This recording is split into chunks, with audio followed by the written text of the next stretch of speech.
What family secret do you know that you're not supposed to know? My great-grandpa isn't related to us. He met my great-grandma when she was a teen.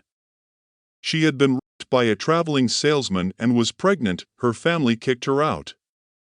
Great-grandpa couldn't have kids due to torture in a Japanese prison camp during World War II. He married her and raised my grandma as his own. My great-grandma told me when she had dementia and forgot it was a secret. Great-grandpa is 102 now and is the bedrock of our family. He's not blood, but he's our family and he always will be. Edit because people are asking. I asked their daughter, my grandma, after this, and she confirmed that she has known this is true since she was a young adult. I was used as a test dummy to see if my uncle was actually a pedo. I guess they were suspicious. Instead of doing anything responsible, they set me up. I was only a toddler, they figured, since I couldn't remember it wouldn't matter. So they had him babysit me for a couple hours and recorded it. I was never supposed to know, but my aunt spilled the beans by accident to me. My mom lied to a man and told him I was his son and frequently extorted money from him by telling him she needed it to raise me. I found out when he showed up with gifts shortly after I had moved out on my own. He had hired a PI after my mom refused to give him my contact info. He apologized for not being in my life and cried while telling me he was dying of pancreatic cancer and he didn't want to go without meeting me. I asked my mom about it and she told me she told him that so she could get money for drugs after she left my dad. DNA tests confirmed he was not my dad. Tested myself against the man I was always told was my bio dad. I only ever met him the one time. I took the gifts because it was such a surreal experience. I didn't know how to tell him anything other than that I forgave him. My mom is the only other person that knows this happened. I sort of think it was good of you to let him have his peace, rather than telling him the truth. It's horrible that it happened, and your mother was pretty terrible to do that. Of course, they make anything seem okay to you. Maybe in a way it made him feel like he'd redeemed himself of something else, and hopefully it brought him peace and comfort. My paternal grandmother hated my mother. One day she called my mom and asked her to come over and pick up a casserole my grandma had made for us. When she got there, my grandmother had herself and left a note saying, among other things, that she wanted my mom to find her that way. She was, shall we say, a fucked up lady and one of the meanest people I've ever known. My mom didn't want people to know because she didn't want that kind of attention. My dad didn't want people to know because he didn't want to give my grandma any level of satisfaction. So, it's just me, them, and maybe one other person who knows. Everyone else thinks she was just an old lady who was depressed about her recently deceased husband. My mom lied about how my dad died. Myself and my brother were told he died to cancer. He wrote us each letters of goodbyes and I still have mine.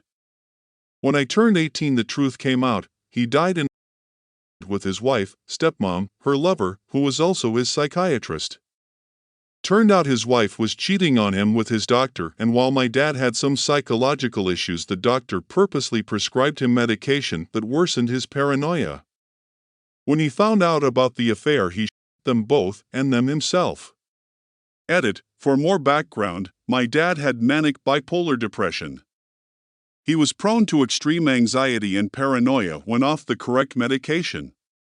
I do not know what the medication he was given was, but I do know it made him far, far worse in his paranoia and manic episodes. His wife, stepmom, is the one that initially had the idea about the doctor prescribing the medication in the first place. When he found all the evidence, his already broken mind completely snapped. He wrote us all goodbyes.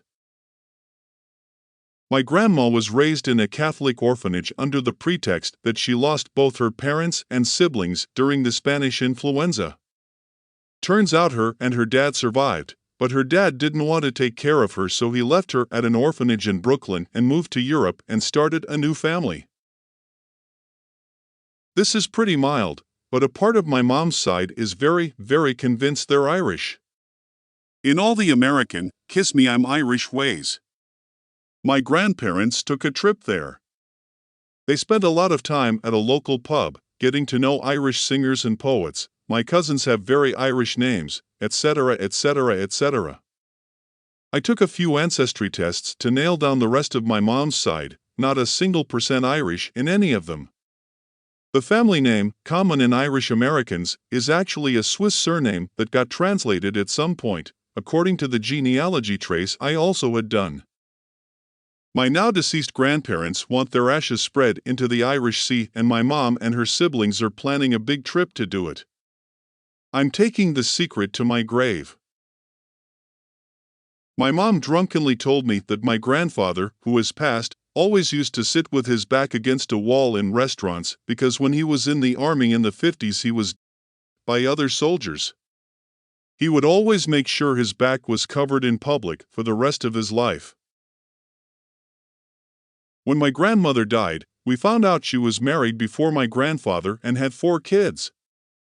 Her and that husband split up and just dumped the kids in an orphanage.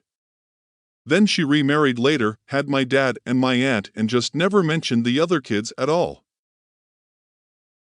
I had an uncle who was a railroad engineer and worked the Terre Haute, Indiana to Danville, Illinois line. Never took a day off from his one day there, one day back route. At his funeral, I was a kid and didn't go. A strange woman came into the funeral home with some older children. No one knew who she was, and finally my grandma introduced herself to the woman and asked who she was. The woman said, "I'm MRS.SO, and so I'm here for my husband's funeral." Turns out my uncle had 2 families, one in Terre Haute and one in Danville. I didn't find out about this until I was an adult. My mom, grandma, aunt, and sister kept this a secret for decades. My great-grandma told my grandpa that the Jewish girl he liked was taken to a when in truth they fled. It is said she knew they were safe. Grandpa meets my grandma shortly after, they get married, but apparently he still talked about the other girl from time to time and that she was the one who got away and how awful it all was. Many years go by, my aunt and dad are born. Grandpa walks around town and meets the girl from back then, is totally shocked and finds out he has been lied to all this time. Grandpa got sick pretty soon after that and died when my dad was only 5 years old. My grandma later once said she believes he died of a broken heart.